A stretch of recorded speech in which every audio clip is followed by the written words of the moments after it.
Radio que enamora, y estamos acá con nuestra invitada que vino desde temprano para acompañarnos todo el programa. Ella es la señorita Rosario Mesa. Muy buenos días, Rosario, ¿cómo estás? Hola, ¿cómo estás, Maca? Señora Ya, señora, no, o sea, para mí es re joven, yo la veo como, es mucho más joven, yo para mí es señorita.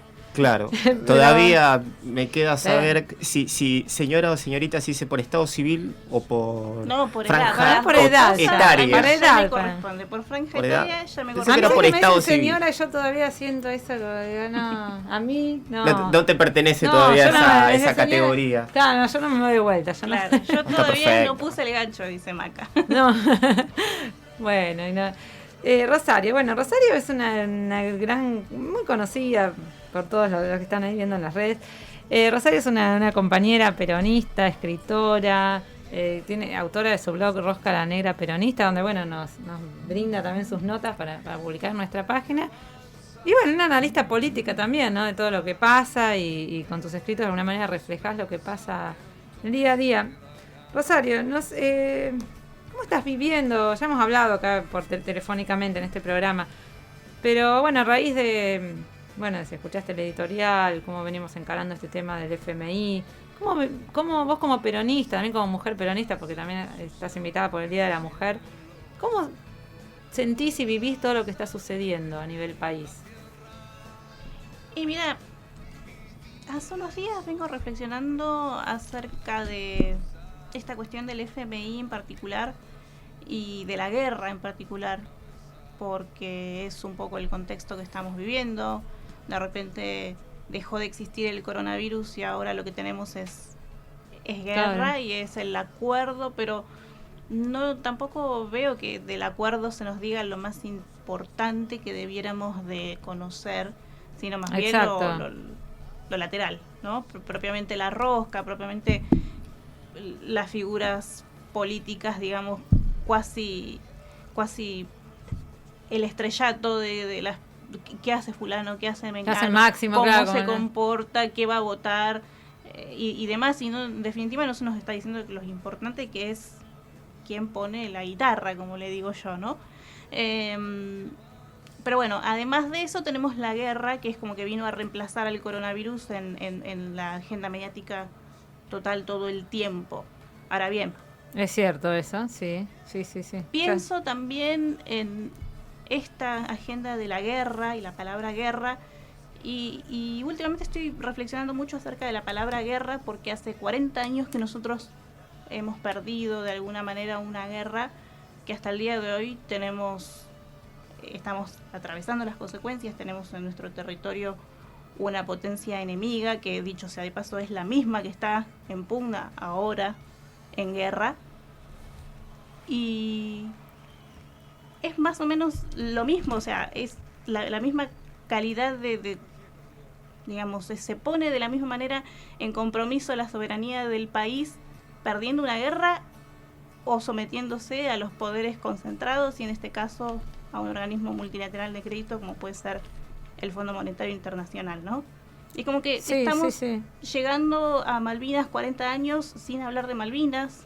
Estamos hablando del Fondo Monetario, pero no hablamos de cuál es el fundamento final del Fondo Monetario y cuáles son las consecuencias que puede llegar a acarrear un acuerdo con el Fondo Monetario Internacional, digamos, de cara al futuro y de cara al ser argentinos, independientemente de estas cuestiones más laterales del poroteo, del divismo en el recinto, de si me tiraron piedras, de si está vallado el Congreso. Sí, eso justo lo vamos a tratar durante el programa, también lo de Cristina, el video, trajimos para escucharlo. La verdad que fue bastante choqueante, o sea, yo no lo pude mirar, porque la verdad que ahora lo vamos a escuchar. Sí, seguro. Y me lo imaginé y por eso no hice toda la tarea, Maca, perdón. Pero no sí, hace falta, sí. O sea, realmente me pareció innecesario determinado apoyo tan desembosado, ¿no? Veníamos como jugando a dos puntas y como que me parece que hubo definiciones ahí en relación con Cristina, estoy hablando en particular. Sí. Las razones escapan a mi sí, conocimiento. como que se la despega totalmente Totalmente. del armado político, del acuerdo, ¿no? Como Ella que misma se despega, de ella todas misma se formas. despega. Yo no Tiene tengo- una actitud... Sí, sí. Prescindente de alguna Sí, manera. y totalmente, sí, presidente se desentiende de la jugada y es parte del proyecto, digamos. Entonces es como que tiene un relato alternativo en el medio del proceso, ¿no? De acuerdo con el FMI. Y eso es bastante extraño, va a quedar en los libros de historia de que parece como un gobierno con dos miradas alternativas en el mismo ejecutivo. Eso va a ser realmente en los manuales de historia, creo que uno de los gobiernos más raros de la historia, porque tener una vicepresidenta que tiene una mirada totalmente diferente y analítica con el presidente, y en el peronismo, que nosotros tenemos una tradición más de verticalismo, es extraño. Sí, sí, sí, sí. Yo creo que... sí, coincido con vos, Rosario, también, que se termina banalizando la discusión. Como siempre la discusión es lo mismo que como cuando se trata el tema de la guerra, cuando se trata el tema también del virus, ¿no? Siempre yendo a lo superficial y por ahí no analizando la verdadera cuestión, que es una cuestión geopolítica. O sea, el fondo del FMI influyendo en nuestra política nacional. Es una cuestión geopolítica que el FMI no le interesa cobrar. No es que ellos están viendo cómo cobrar porque no les interesa si ellos hacen la plata. Exacto. O sea, a ellos no les... Lo que sucede es que no les interesa cobrar, pero lo que se está por firmar es que cada 90 días va a venir el cobrador a la puerta de la Casa Rosada a decirnos cómo hay que pagar. Ahí está, ¿y cómo vamos a pagar? Ahí es como para poner en contexto, ¿y quién lo va a cuál pagar? es la ¿Cómo lo discusión. vamos a pagar? Mira, el quién lo va a pagar, me parece que toda la clase política ya lo definió. Sí, eso es evidente. Que eso somos nosotros. No está en discusión, y si querés después, viene después, ¿no? Nuestro análisis y debate, digamos, Rosario, digamos, es la invitada, y de pronto además tenés una visión bastante interesante en las publicaciones que vas haciendo y en lo que vas escribiendo, y me parece que nada, tu análisis es más que necesario hoy. El FMI tiene una intención de estar permanentemente gobernando, eso está muy claro. Diría más que cogobernando, el interés último de esto es propiamente someter a la Argentina a un estatuto del coloniaje, o sea, no es otro el fundamento. No solamente con Argentina, sino con todos los pueblos.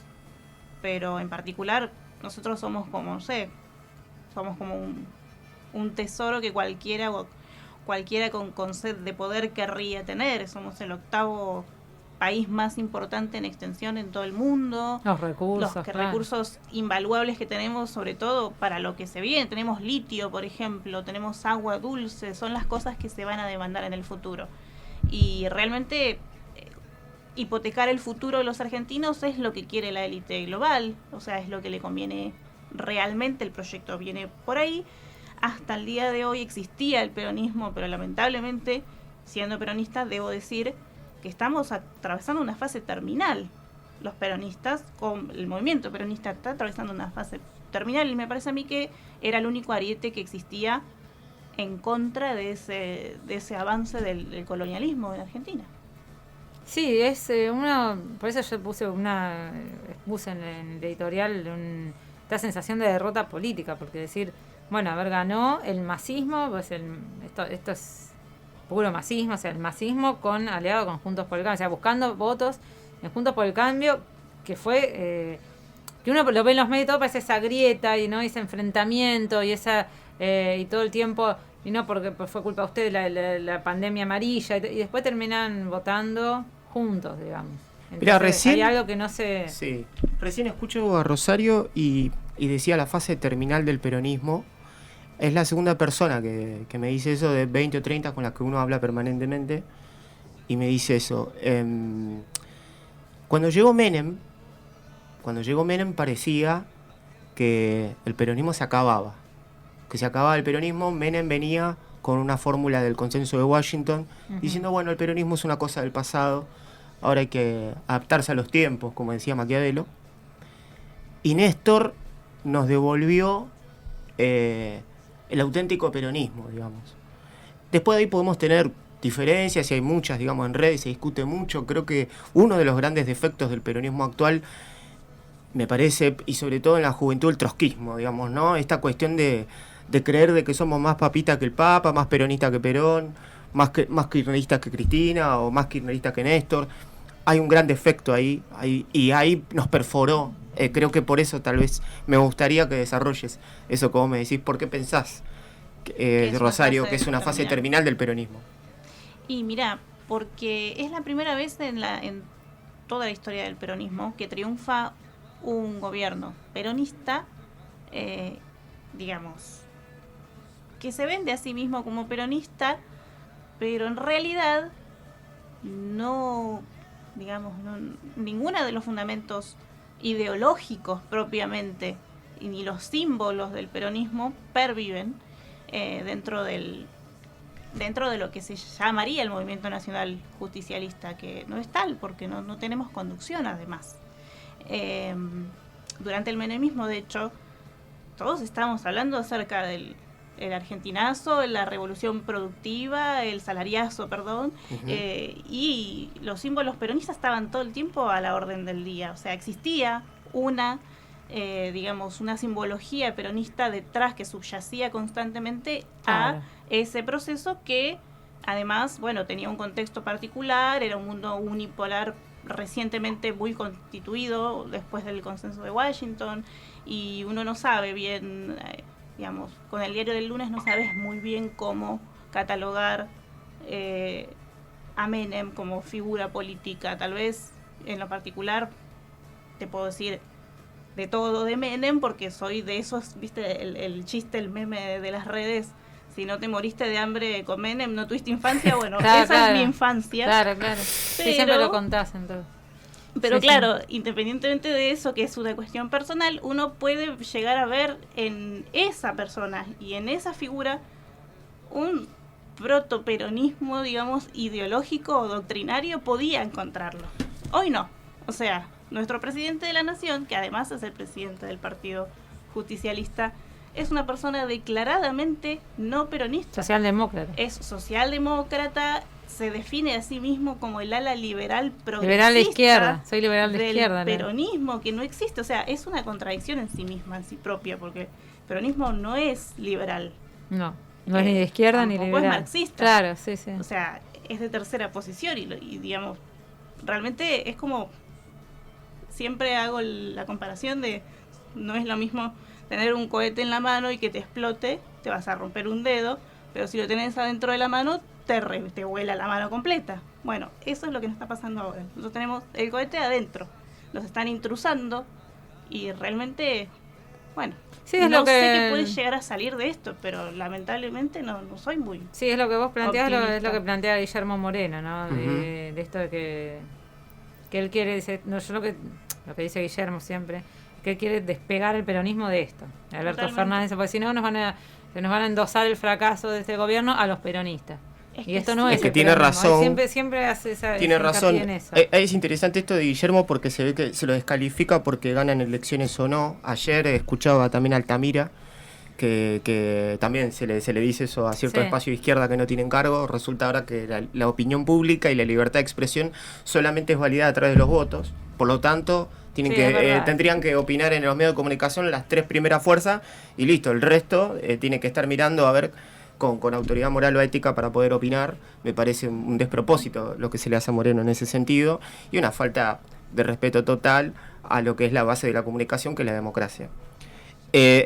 Lo más interesante de lo que venís diciendo y el relato que decís, Rosario, lo que a mí me da esperanza, más allá de este proceso, que coincido con Moreno, de que este gobierno, a partir de estas acciones concretas, no me parece que esto sea peronismo, y que al mismo tiempo el peronismo está en aquellos peronistas que enarbolan las banderas de las verdades justicialistas, ¿no? Entonces, mientras haya jóvenes que sepan que hay 20 verdades y que hay una tercera posición, va a haber cultura. Lo que sí es cierto, que hay como una especie de emboscada, una especie de embestida sobre la cultura peronista, y que está complicado porque cada vez hay menos, es como decir, a los sobrevivientes de la Segunda Guerra Mundial, cada vez tenés menos gente, ¿no? O sea, cada vez hay menos gente que vivió esa experiencia, y cada vez en Argentina hay menos gente que vivió la experiencia concreta del peronismo clásico, pero sí hemos vivido nosotros la primera época de Néstor. Por lo tanto, me parece que sí tenemos un ADN ahí, como decía Moreno al mismo tiempo que dijo, el peronismo va a crear sus propios anticuerpos para repeler el virus socialdemócrata, decía, ¿no? Claro, En ese sentido, parafraseándolo a él, Sí, digo, sí. Moreno es una visión Sí, más sí. y me parece que hay, y tiene que ser contenida más allá de los votos. No creo que realmente, me estoy adelantando al debate, pero digo, no creo, lo quiero decir, no creo que el masismo sea una bocanada de aire fresco al peronismo. Flaco favor siento que le hace cuando la negociación la confunden con entregar ciertas banderas. Negociar es una cosa, entregar ciertas banderas es otra. Totalmente de acuerdo, Gabriel. Totalmente de acuerdo. En lo particular, si me preguntas, yo directamente te voy a decir que el masismo no es peronismo, no tiene nada del peronismo. Pero está porque- dentro del frente. Exacto, Nos guste sí, o no. está dentro del frente, pero hablando desde el punto de vista propiamente doctrinario, ¿no? Hubo varias cosas que me parecían muy interesantes de lo que planteabas. En primer lugar eso, respecto del masismo, pero digo, a ver, la bandera fundamental y que nombra al peronismo como movimiento es la justicia social. Totalmente. El masismo en tándem con Juntos por el Cambio, esta alianza hegemónica que yo le llamo de todos juntos por el cambio, propone un modelo de país en el que uno de cada 4 o cada 3 personas sea pobre estructural. Exacto. Eso no es justicia social. No, Exacto, no, no. Entonces no. no es peronismo, por lo tanto. Volviendo a lo anterior, propiamente a la cuestión que realmente me parece estupenda, tu manera de ver la realidad tan optimista, me encantaría tener ese optimismo, en este momento no lo veo, no porque no tenga esperanza, o sea, la esperanza no la pierdo, lo que no veo es el avance a nivel propiamente digamos, en la realidad, o sea, traspolar nuestras ideas a la realidad resulta difícil. En la armada de Lamentablemente, la conducción, ¿no? exacto, sin conducción, sin doctrina, sin adoctrinar a las nuevas generaciones. Sobre todo, además, vos ves, por ejemplo, que los chicos se identifican con ideas que no concuerdan. O sea, yo a veces hago el paralelo entre el oso polar que está flotando arriba del iceberg, ¿viste? Y está vivo, pero no tiene mucho futuro. Y yo lo veo así al peronismo. O sea, si no hacemos algo, o sea, para eso estamos aquí, para eso nos tomamos el trabajo. Pero es uno como el Quijote peleando contra los molinos de viento. Bueno, pero también. Sí, está, es está eso. bien y Hay que dar el buen combate. el Quijote, y el Es Quijote, eso. el que leyó el Quijote, que no es un libro fácil, tiene 2 partes el Quijote, y el Quijote aún así salía todos los días con Sancho Panza a como caballero y no lo era, digamos. Entonces, creo yo que uno como comunicador social y nosotros desde Somos otras todos voces Quijote. somos optimistas porque el FMI no nos va a robar el optimismo, porque la ideología esta efervescencia de frivolidad donde todo da lo mismo, donde un Milei parece que tiene razón y no es cierto. Uno, en los propios compañeros, en los ojos de las personas que no pueden tener la palabra, está nuestra responsabilidad política de decir las cosas como son y además de defender la cultura peronista. En ese sentido, Maca y Alberto, Carlos Alberto Ventosa, nos dan esa posibilidad y la verdad que en ese sentido me parece un salto muy cualitativo respecto de la comunicación popular y comunitaria. Creo que ahí está la clave. En eso sí, es la tarea. Sí, hacemos una tarea un poco de Quijote. De la verdad Quijote, que sí. quijotesca. Es así.